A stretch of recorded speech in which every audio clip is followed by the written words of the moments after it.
Hi, this is Fred from Profil, and today I'm fortunate to be talking with Daniel Gildenlow from Pain of Salvation. How are you, Daniel? I'm fine, and you? I'm very good. On Friday, January 13th, Friday, I like that. Uh, Yeah, Friday the 13th. yeah, you guys will be releasing your 10th studio album titled In the Passing Light of Day. As you probably know, many fans simply can't wait to enjoy your new work. So, congratulations for such longevity. How did you Uh, manage to keep Pain of Salvation alive and kicking for more than 20 years? I have no idea. I guess it's just the thing is, I mean, we've had some lineup changes, and it's not been an easy ride, every year, all the way. But I think it's probably down to the fact that I can't quit. um, every time a band member has decided that, for different reasons, but usually as we grow older, and everyone gets a family and gets kids, and uh, people need to take time off and focus on family and kids and stuff like that. And Yeah. I totally understand that. But every time I have to renegotiate with myself to find some sort of motivation to keep going. But I think what makes it happen every time is the fact that I know that I can't quit. I mean, I can quit the band, but everything that, because being in a band comes with some pros and some cons. Yep. And if I would quit the band, the cons would still be there pretty much. I would still have my head full of music. I would still have to focus on that music. I would still feel the urge to do something with it.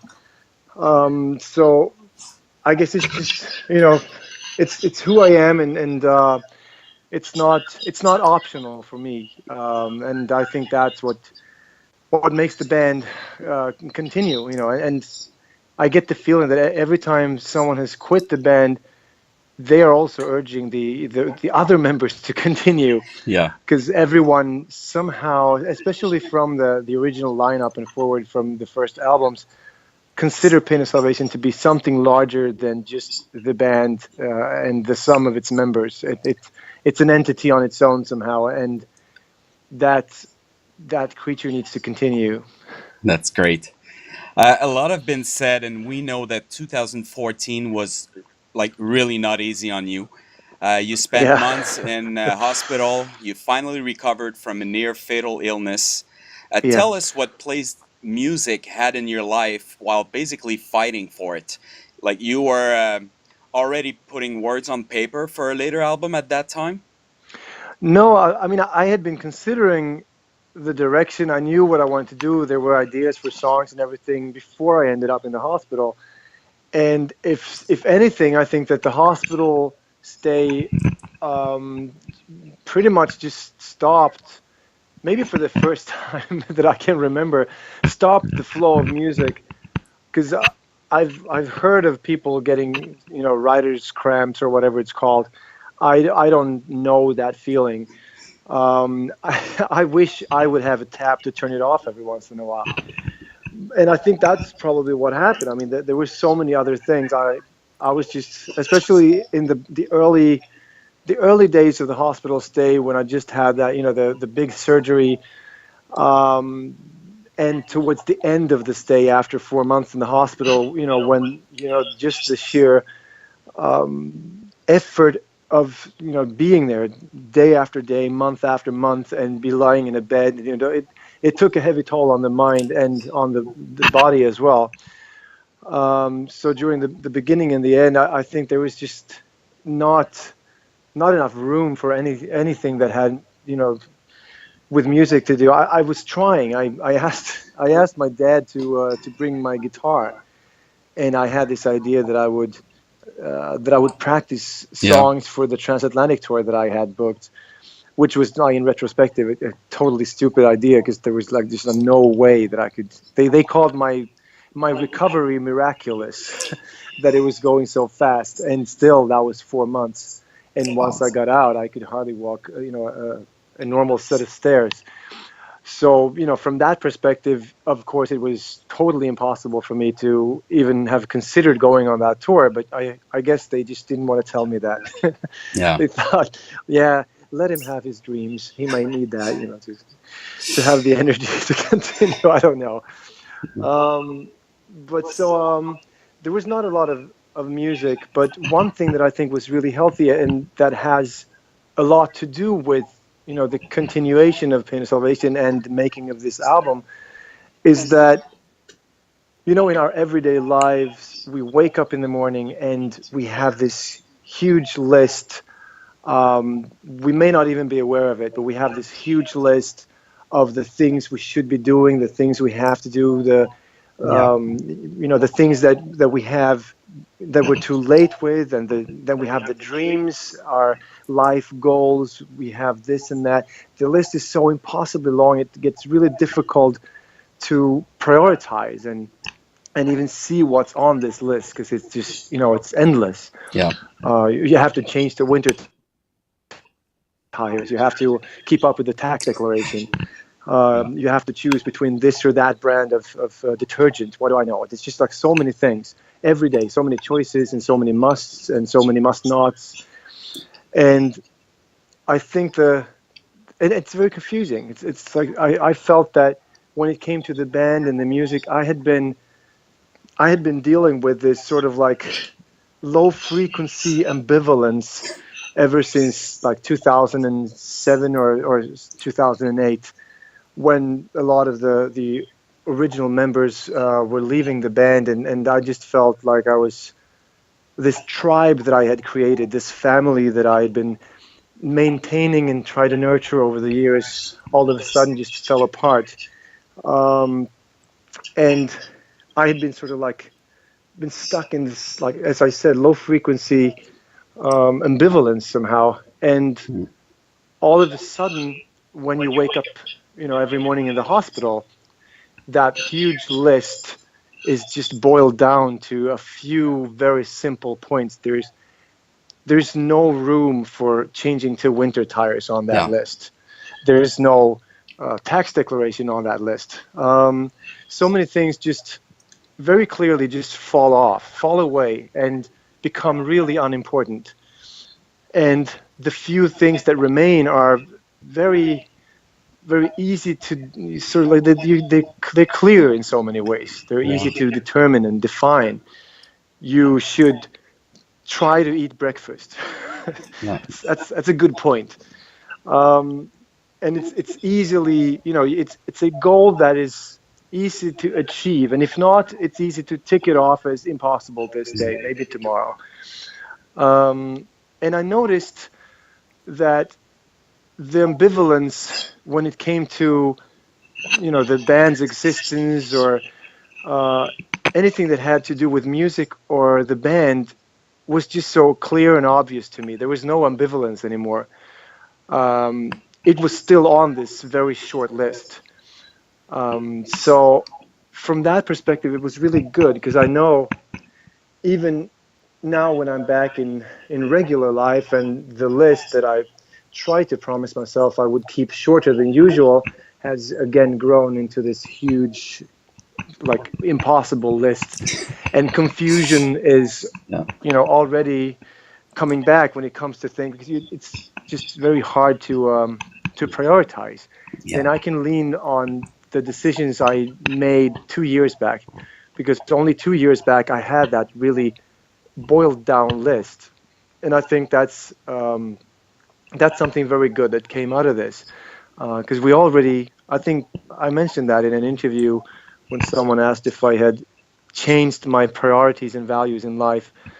I answered that no, we do have those values and priorities. We know how we should live, all of us. We Yeah. know that we should stress a little less. We shouldn't keep, we shouldn't keep a grudge. We should pay attention to the small things in life, and we should be more, spend more time with family and Yeah. friends, and all those things we know. It's just that we failed, on a daily basis, we fail to uphold these values.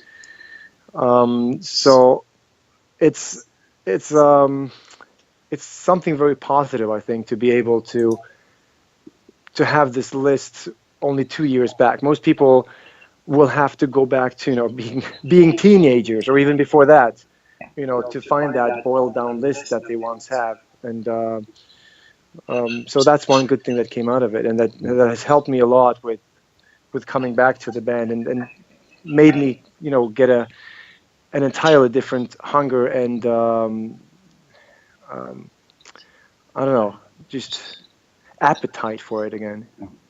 Well, you can be proud of yourself for going through all this and succeed. Well, it's just I didn't have much choice there either, I guess. Yeah. Did you change your winter tires? I did, yeah.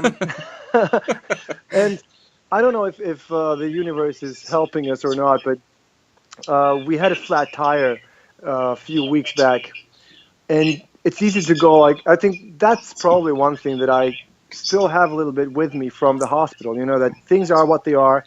They will be what they will be. There's really no point in trying to fight that. You can make plans. That's what I did. I had so many plans, and then you end up in the hospital for half a year, and all those plans are just out, in very close contact with the drain. Yeah. So we had a flat tire, and it's very easy to go like, oh, that's so annoying. I hate that. It's terrible or whatever. Now we just felt like, okay, we have a flat tire. There's, nothing more to do about that. So we have to, tomorrow we'll have to make some sort of logistic solution, and you will drive the kids. I will go there, and then I will leave that car there, and then we go, like it becomes a mess, but just deal with it.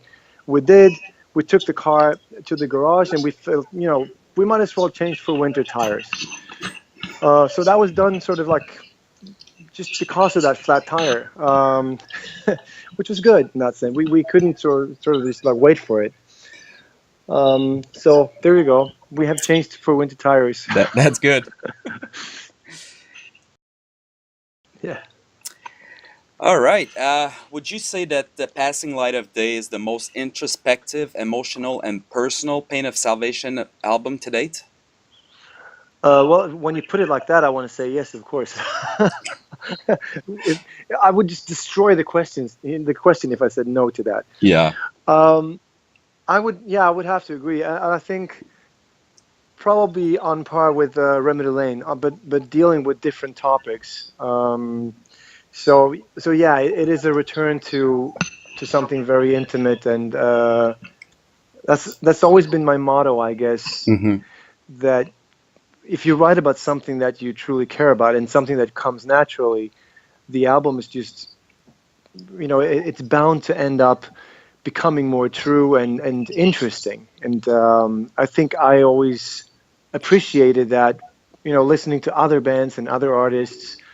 I have always appreciated when they dare to be vulnerable and expose themselves, Mm-hmm. to a certain extent. I think there's much more interesting coming out of that. So I think from that perspective, displaying your weaknesses are usually the strongest thing for me, Yeah. as a receiver, and I hope when we, as we're transmitting to the receivers out there, I hope that they will feel the same thing. Yeah. It's a quality in the prog rock music, I guess, eh? Well, maybe I don't know if Yeah. it's connected to the music style or not, but I think wherever it is, I think that's usually the more interesting Yeah. decision. Am I right to say that your fans can expect a darker tone, writing, and a heavier sound throughout the album? Yeah, for sure, and that's what something that we were heading for with this album, and I'm really happy that it turned out very close to what we pictured in our heads, and we started working with the demos. And I remember when we were dealing with, I think it was Full Throttle Tribe. Hmm. We were in the rehearsing room, and usually I'd be playing the drums, which is, probably why the album turned out the way it does, because it's more in the style of the first four albums, and for those albums I would usually sit behind the drums while I was making the music, and they're very significant, I guess, of my drumming. actually, my style of drumming. Um, but anyway, we were in the rehearsing room, and Ragnar would play the guitar, I would play the drums, and I would have a guitar, on the side, and then we would add whatever needed to be added, like keyboards and stuff, to see the song grow. And I think it was Full Throttle Tribe we were working on, and we started using these analog synthesizers in the bottom and some fuzz guitars, and I just felt that the sound was coming together in a way that I felt, like you feel that, yeah, this is it. This is what Yeah. we're looking for. This is the album. This is the sound, the landscape that we should be dealing with for this album. And so we started pulling the already recorded demos more into that sound landscape, and I think that was a very, very good decision, because I think the album has that a very personal sound somehow. It does sound not without, not sounding uniform, like the songs all sound the same, but they're all very much in the same neighborhood from a sound point of view, and has its own signature in a way. Okay. The excellent single "Meaningless" has been viewed more than 200,000 times already on YouTube, and Yeah, I had the no idea album is about not that. even out yet. Uh, Yeah. did you expect such a great response, and what does it mean, like, to you and the band members? Um, well, I mean, we've been very certain that this album is very strong. Um, so it's not like we're not surprised that people like it. But on the other hand, you never know that, you could make the best album in the world. It doesn't matter if people don't hear it. Yep. So I'm really happy that it's actually getting out there, and sort of building a little bit of a reputation already. And it's going to be very interesting to see, what people think when they hear the entire album. Yep. It's been interesting making the interviews, because I mean, a lot of the journalists have heard the entire album. So I can't remember for any album having received so much extremely positive feedback already from the journalists making the interviews. So that is a bit new to me, and some of them have said that too. Like, I usually don't say this, and especially not before an interview, but and then they go on telling me how much they love the album. So that's a very good thing, because I mean, the fans have heard Meaningless. Yep. We have heard the entire album, but we're fairly subjective. So hearing what these journalists have been saying is really interesting, because they're the ones that are the first people that are actually, totally outside the band, but have heard the entire album. So that's a good sign. It is, yeah. I really, really enjoy Ragnar's vocal on this song. Man, Yeah, this guy, he can really sing, eh? yeah, for Yeah. sure. From my understanding, this is a song that Ragnar wrote before joining Pain of Salvation, and it fitted perfectly on the album, wasn't it? Yeah, he sent a bunch of material, and he said he had this song, because that was like from the material he sent. This song really stuck out, and I instantly liked it, and I felt this would just be perfect for the album. Um, and he said, yeah, he had this song, and it had been used for some sort of like unofficial something for Sign, but it was his song. So we pulled that in, and uh, I sort of like rewrote the ending, and we made changes in this demo studio, and I rewrote parts of the lyrics, so it would fit Yeah. with the concept. But I felt almost reluctant doing that, because I wanted to keep as much as possible from the original, which I thought, except for the ending, I thought was a very, like, it felt like a finished song in so many Yeah. ways. So yeah, that was a very good addition to the album, I think. Good. How would you say the Passing Light of Day stack up with the rest of Pain Salvation's discography? Well, I'm so subjective, and I would hate sounding like Paul Stanley and go like, "This is the best album we ever made." But You can right say now that. it feels like I think what I've used a slightly less Paul Stanley-ish expression when I've said that it is Pain of Salvation at their finest. And I think it really is. I mean, partly because of where we were going into this album, and the hunger and the appetite for it, which I think is very much displayed in the album. But also, having gone through all of these things, all of these delays, and then the hospital stay and everything, um, the just those things, the events that sort of like led up to this album, made it a very unique album. And I wouldn't want to change anything with all the stuff that happened before it. I don't want to use it as a blueprint for making the next album, because Yeah. uh, I'm satisfied with that one time in the hospital.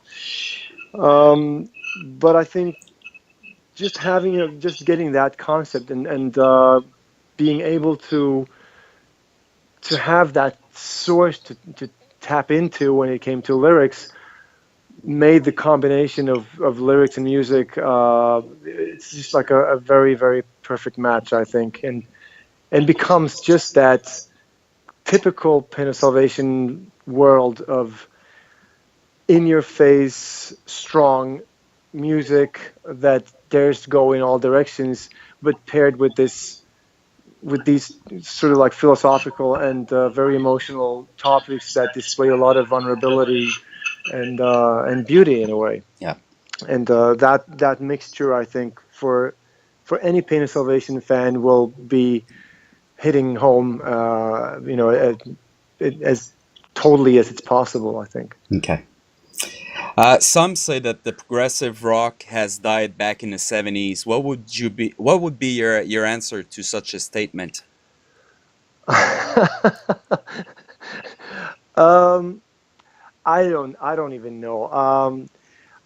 I talked about music styles in an interview a few days ago, and my take on music styles in general is that every music style is born out of frustration and restlessness and a desire to reinvent. I think that is what gives birth to any music style, be it jazz or pop or punk or prog rock or prog metal. It is in many ways a reaction towards what is around at the moment. And then after that first wave of restless idiots that build a new frontier, or whatever you want to call it, Yeah.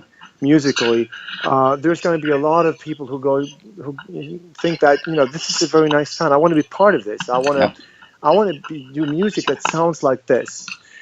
And of course, then you have a totally different driving force in making the music. The music might sound very much the same, but the driving force and the origin of the music is very different. Hmm. And I'm not saying that one is better than the other, but for sure, prog rock today is much more of a recipe where people want to like recreate something rather than create, maybe. Hmm. And I think that's true about every music style, but there's always going to be a few of those restless individuals left, um, to move on and progress. And I think when it comes to Pain of Salvation, we are, maybe I should only be speaking for myself here, but I am definitely more of that first type of persons. Um, I am restless, and I I'm frustrated, and I have a strong desire to reinvent at all times, and that will make the journey a bit more bumpy, but you will arrive at conclusions that might surprise, Yeah. and that to me is always going to be more interesting than trying to recreate something. So I don't know, but I guess the restless and frustrated prog rock probably died back in the 70s. And whatever kind of people who invented that moved on to form other music styles in their respective generation, you know. Yeah. So it all depends, I think, on what you're looking for in music. Personally, I like both parts. I can enjoy the mind-boggling groundbreakers of music that were first with doing something and will always be a bit like loose cannons. And I can also really enjoy someone who just goes about trying to perfect something that others have done in decades, you know. It all depends on what I feel like, and you know, you can appreciate both sides very much, I think. Okay. Uh, Pain of Salvation will be on board and performing on the next Cruise to the Edge edition in February 2017. On top of this, there's a few dates and locations that are out as far as touring and promoting for the new album. I guess we'll find out more in the weeks to come, but anything you want to share with Profile today on that? Uh, well, there's so many parts of that that I just have like a rough idea. Okay. So the only thing I know is that, you know, we're gonna do the cruise and we're gonna tour the states, mainly East Coast and a little bit sort of like in towards the center or whatever of the continent. But what we're gonna play and anything above that is just, you know, something that's I've been focusing so hard on making the album and then making the artwork for the album and now making interviews and after that, I guess, you know, we're getting closer to Christmas. There's going to be so many things to do. So I guess in January I'm going to just wake up with a huge panic attack and go like, Jesus Christ, we need to figure everything out. We're going on tour. Um, so I think that the tours are always a good idea when they're a bit far away in, you Yeah. know, in time, and also when you're actually in the middle of the tour. Yeah. 2 weeks before the tour is a terrible time. You know, that's when you start to question why you ever booked a tour, and you go like, "This is insane." But I'll take those days when they arrive. Yeah. All right. Now this is the part of the interview where it gets a little tricky. The following Okay. questions will require only one word answer. So if you do Oh, not wish to damn answer, it. you just simply say pass. Oh, wow. Okay. Okay? You ready? I guess so. Yeah. Good. So using only one word, how would you describe each song of the album? So on a Tuesday. Uh, Dude, I need a better vocabulary. I know in Swedish it's difficult. Um, Complex, A Tongue of God. heavy, Meaningless. uncompromising, Silent Gold. beautiful, Full Throttle Tribe.